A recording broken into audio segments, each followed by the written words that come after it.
spise, hvad der bliver serveret, har altid været et problem for nogle børn, såvel som voksne og ældre. Det er måske ikke altid, hvad man har lyst til, og for de ældre er det måske nogle gange for besværligt.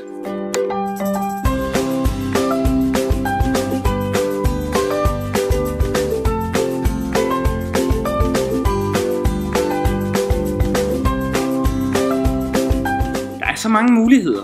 Nogle gange kan det være svært at vælge. Det kunne være smart, hvis der var noget, der gjorde det for dig.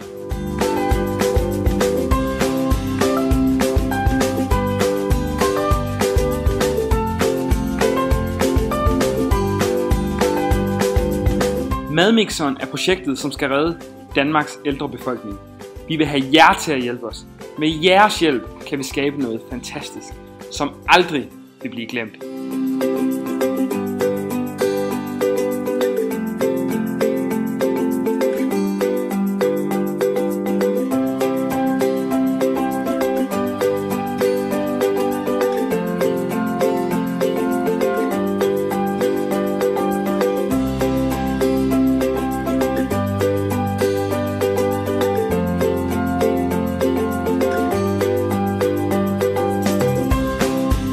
Det er nemlig et problem, at alt for mange ældre ikke spiser nok i løbet af dagen.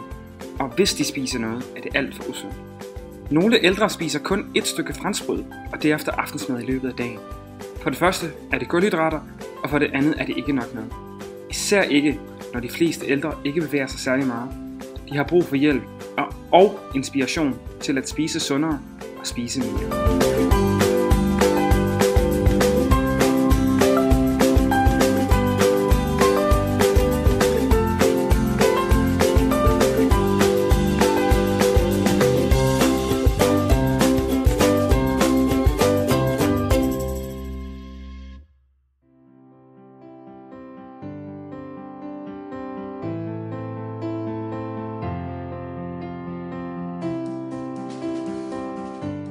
Det skal være sjovt at spise, og alle måltider på dagen skal være noget, man glæder sig til.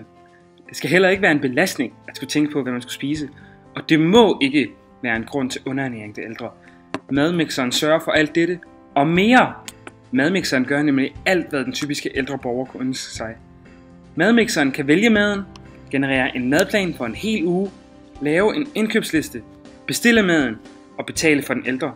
Det eneste, den ældre skal gøre, er at skrive sine oplysninger ved første login, vælge livretter, ønsket mad, og bum, så fikser madmixeren resten.